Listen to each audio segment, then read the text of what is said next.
I really thought after 2024, the Republican Party would have finally learned their lesson. Like, guys, you won because of Trump. Trump is the only reason you morons even won the House majority. Hell, you could argue even the Senate. Without President Trump, this party would be dead. But despite all of that, the Republican majority in both the House and the Senate continues to have the same infighting over and over and over again. It's like, really? We're still dealing with this crap now? Like, look at this headline from NBC News. Some House Republicans voice opposition to the Senate's newly adopted budget for Trump's agenda. Yeah, here we go yet again. I really thought we were done with this. I thought we were done with this crap of, oh yeah, every time there's a brand new budget, the Republicans in Congress, they're gonna fight to the death over it. But nope, it is clear that we are dealing with the same crap that we have been dealing with for years now. Multiple House Republican lawmakers vowed on Saturday to reject the sweeping budget plan that Senate Republicans passed overnight. Congressman Andy Harris and Jody Arrington of Texas, the chairs of the House Freedom Caucus, the House Budget Committee, slammed the Senate bill in separate statements Saturday. Harris said that he was unconvinced by the top-line budget cuts Senate Republicans signed off on overnight, saying, "I cannot support the House passage of the Senate changes to our budget resolution until I see the actual spending and deficit reduction plans to enact President Trump's America First agenda." So, we're not talking about some random guy off the street. This is Andy Harris. This is the top guy in the House Freedom Caucus. Now, this doesn't mean that every person in the House Freedom Caucus is against it, but it's not just Thomas Massie, it sounds like. It's not like Thomas Massie is throwing a hissy fit because he can. No, it's Andy Harris, who I like. I like Andy Harris. I think he's a very good congressman. I think he's underrated. And considering the circumstances he has as the House Freedom Caucus, I think he's done a good job. But at the same time, it's like, oh boy, if Andy Harris is saying this, this bill might be in trouble. Arrington called the Senate bill unserious and disappointing, saying that President Trump has been working at warp speed to root out billions of wasteful and fraudulent spending, which is true. I mean, guys, what they're finding with Doge and the other departments is insane. We're not talking about a couple $1,000,000 or something. No, we're talking about potentially hundreds of billions of dollars, if not trillions of dollars, going to waste, going to crap that no one even knows about. It's a scam. It's clearly money laundering. And this has been my biggest frustration with this administration, or not the administration, but this Congress. The fact is, they have passed nothing. That they have passed nothing. None of the cuts that Doge are proposing, nothing Trump has proposed, they have done nothing. They just sat back and said, oh yeah, we'll deal with it in a couple months. No, deal with it now. Why the hell are you guys waiting till 2026? You know what's going to happen in 2026? People like Don Bacon, Michael Lawler, Susan Collins, these idiots, they're not all bad, but like some real bad ones like Don Bacon, they're going to say, no, we can't pass anything because Orange Man bad and the midterm is coming up. So they're not going to pass anything worth a damn in 2026. So, hey, the clock is ticking. We don't have 5 years to pass everything. We have maybe a couple months. That's why it's a big deal that we pass this now. The House followed suit by sending the Senate a fiscally responsible budget resolution that included the entirety of President Trump's America First agenda. Pro-growth tax cuts, border and defense funding, deregulation, American energy production, and enforceable spending cuts that would reduce our nation's debt to GDP, putting our budget on a path to balance. Both lawmakers cited the fact that the Senate bill would enforce $4 billion in budget cuts, while the previously passed House bill would instruct relevant committees to slash $1.5 to $2 trillion in the deficit. Those who oppose the House version of the bill say that budget cuts of that magnitude would not be possible without gutting entitlements like Medicaid. And that's the holdup. This is what everyone's bitching about. This is the shitstorm that's gonna start. How the hell do we get these big of cuts? Because let's be honest, the Senate bill is pathetic. It does nothing. It's the same crap they've been doing for years. It has minimal cuts. It's like $4 billion, which, yeah, it's a cut, but guys, we need to cut way more. We can't just say, yeah, we'll cut $4 billion now, and in 10 years we'll cut $10 billion. No, we need to make massive cuts right now when we still have the leverage. Their statements came just hours after Senate Republicans voted to approve their plan in the early hours of Saturday morning, with the aim of eventually funding Trump's agenda along party lines in one massive bill, a process that could take months. I hate this, because every time they say stuff like this, oh, we'll pass it in one bill.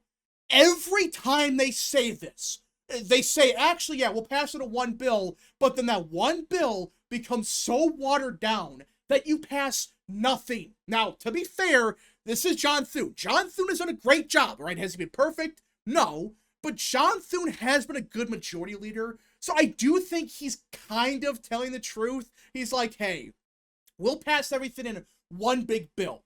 Which, on paper, is not a bad idea. Like, okay, get it done all at once. But at the same time, wouldn't it make more sense to pass this stuff on, separate bills? Like, say, okay, we'll fund part of the government with one bill, we'll deal with something in a different bill, because then you don't have to worry about one thing holding up the entire bill. And that's a problem, because they're going to, like, people like Susan Collins, Murkowski, Curtis, they're going to find one thing that massive bill they disagree with, and they're going to say, no, we're not going to vote for this because of this reason. That's what they're going to do. And that's my fear, that they're going to pull this crap yet again. Now, will they? I don't know. And that's why I'm saying, hey, maybe we should, pass the stuff in separate bills, because it would make more sense. The 51-48 vote included support from every Republican except Senator Rand Paul of Kentucky and Susan Collins of Maine. But the tally masks the tensions that emerge in the run-up to the vote within the party about a range of issues, from Medicaid to tax cuts to blowing up the debt, and pointing to how difficult it will be to get the measure through both chambers. And this is why I'm saying, just pass the stuff in separate bills. That's all you have to do.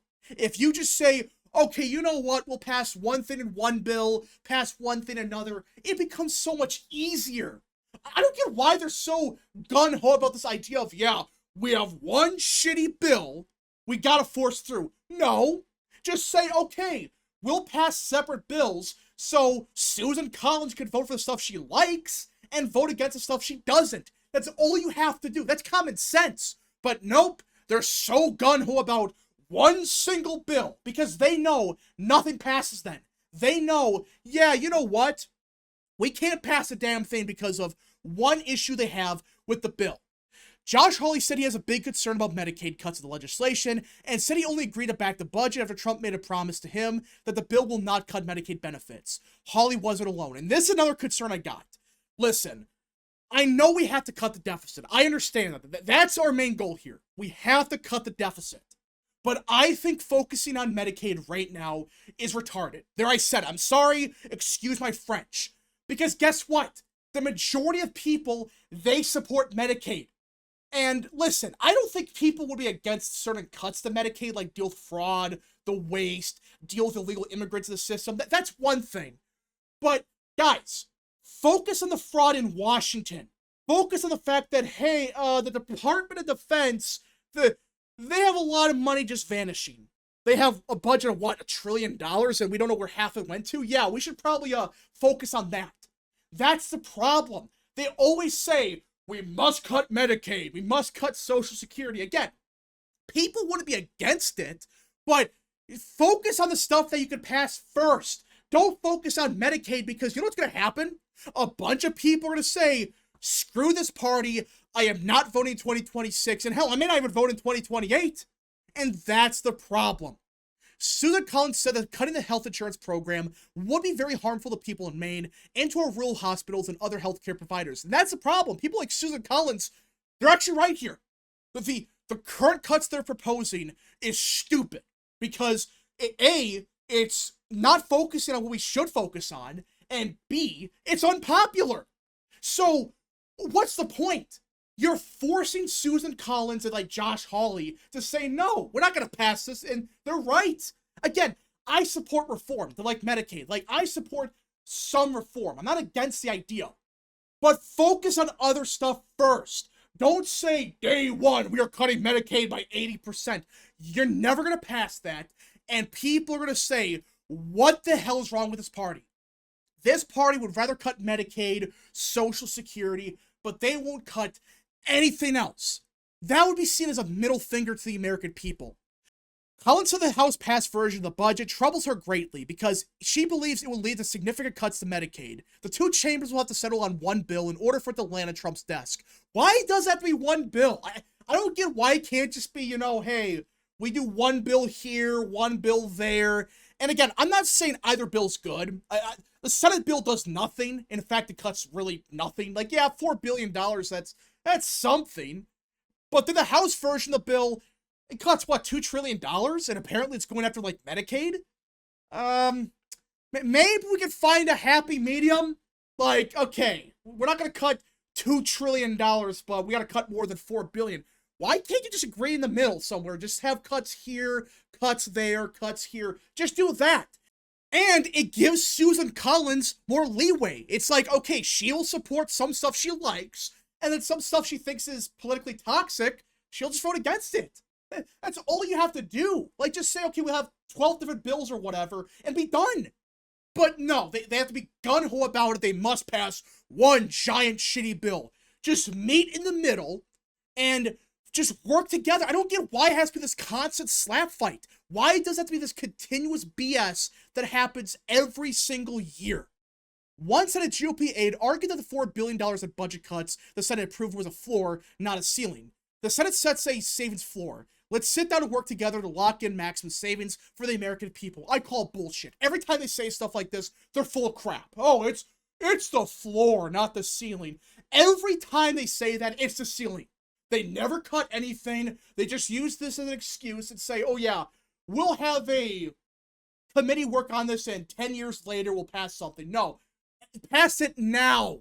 Don't play these games where everything is, you know, the secret plan that we're going to maybe cut something, because when they say this, it never happens. That's why I'm saying work together. Propose multiple bills, work together, and you win. I don't get why it has to be this constant slap fight of, no, pass my shitty bill. No, pass my shitty bill. Work together. Make it less shitty. Make the bills good. Make it multiple bills so you can pass it. I don't get why it's so complicated for this to happen.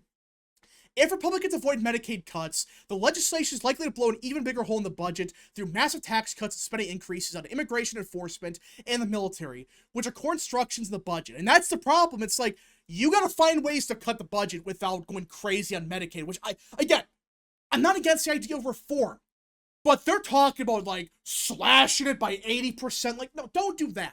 Just push some reforms through so it's not crazy, and cut other parts of the government. You don't have to keep everything the same but cut Medicaid. That's the problem.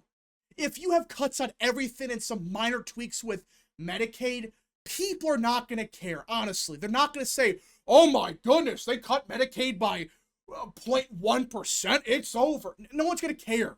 No one is going to really care. But when you're talking about getting rid of it completely, that's when people have a problem. But okay, you know, this budget thing, at least it's kind of productive. At least they're talking. At least they're talking about stuff that kind of matters. All right. Surely this is the rock bottom of the GOP. Surely this is the worst case scenario because, hey, at least they're talking about it. At least they're saying, okay, we'll work together, maybe, and we got plenty of time still. Well, here's the thing. This is not the most embarrassing thing that happened this last week. The most embarrassing thing happened with Anna Paulina Luna. Now, I want to be clear about one thing. I support Luna. I think she's a great congresswoman. But for those that don't know what's going on, Luna's trying to pass something on proxy voting, where new mothers can be able to vote on proxy. That's what they're trying to do. That's what Luna's trying to do. And the Republicans in the House threw a hissy fit, and Mike Johnson and Luna, they're having a big fight. Guys, this is embarrassing. Like, okay, this is productive. I'll give you that. But how is this productive? How is it productive to have this slap fight over proxy voting? Are you serious? Because of this slap fight, they're passing nothing. They're getting nothing done because of the stupid slap fight between Luna and Johnson. Just make a compromise. Be done with it because, guys, we only have a couple of months. This has been my biggest problem. They're focusing on crap that doesn't matter, And the stuff that does matter, I don't think they're taking it that seriously. They might be getting a little bit better, but guys, we have a couple of months. Don't focus on proxy voting. Don't focus on this crap. Focus on the budget. Focus on the fact that, oh shit, we have 8 months to pass this. Because after that, on January 1st, 2026, we're going to get nothing done. So I'm hoping Republicans in the Congress, they start doing something and not doing this constant slap fight that ends up doing nothing in the long run. Anyways, folks, thank you so much for watching. If you guys did enjoy, smash the like button down below, subscribe, share with your friends, and of course, join the channel today. Godspeed to all of you.